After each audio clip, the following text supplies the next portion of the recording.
आचार्य भगवान एक बार कोई भी कार्य के लिए आशीर्वाद देते, किसी शिष्य को दे देते हैं कि दीक्षा लेना है तुम्हें, और नहीं लेता है तो फिर वो आशीर्वाद नहीं देते। आचार्य भगवान का आशीर्वाद हमें मालूम है, हम लोगों को बहुत मेहनत करनी पड़ती। जितने साधु संत हैं सबको दर्शन करने के लिए कई बार पत्र लिखते हैं, बार बार बोलते थे, तो भी आचार्य जी आशीर्वाद नहीं देते थे, और पहुंच भी जाए तो दुर्लभता से दर्शन होते थे। 2 साल पहले की बात है, कुंडलपुर में हम सभी साधु संत बैठते थे आचार्य भगवान के सामने, और लगता था कि बस बैठे ही रहो, उनको छोड़ने की इच्छा नहीं होती थी। यानी भैयावृत्ति करते थे सब साधु संत, और बड़े बड़े जितने उनके बड़े शिष्य हैं सब बैठते थे, और जैसे ही बैठते थे तो नंबर नहीं आता था। जैसे तुम लोग तो नंबर लगाते लाइन में लगते हो, हम लोग भी लाइन में लग जाते थे, बैठ जाते थे कि अभी नंबर आएगा, और नंबर नहीं आता था, बैठे रहते देखते रहते थे। बस आचार्य भगवान कहते थे बस 2 पैर हैं, 2 लोग से ज्यादा नहीं करना। और आचार्य जी बातें करते थे तो हम लोग कई बार बीच में कर लेते थे भैयावृत्ति के, आचार्य जी का ध्यान नहीं है बातों में है, तो हम लोग भी ऐसा कर लेते थे। और एक बार की बात है कि मैं सब महाराज जी चले गए बड़े बाबा के ऊपर, मतलब दर्शन करने, कोई नहीं बचा। अब आचार्य जी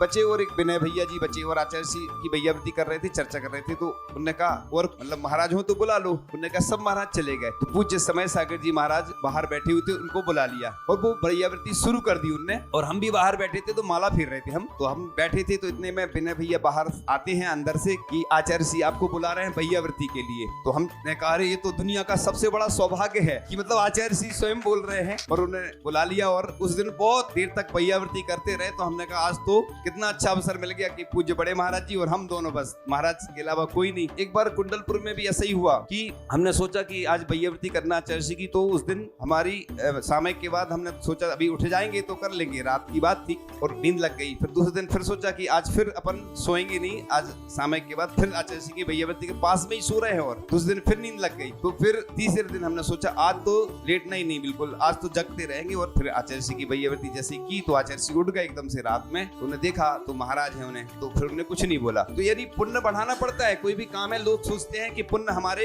यहाँ आ जाएगा, तो ऐसे नहीं आता है। इसलिए आचार्य भगवान ने हम लोगों के लिए बहुत कुछ दिया है, और उनके उपकारों को तो हम चुका ही नहीं सकते हैं। इसलिए आचार्य भगवान की जो विनयांजलि है, उनके चरणों में हम यही भावना करते हैं कि जो आपने जो भी कार्य किए हैं, हम सब जो उनके शिष्य हैं, हम सभी मिलकर के वात्सल्य पूर्वक उनकी जो भावना थी उसको आगे बढ़ाएं।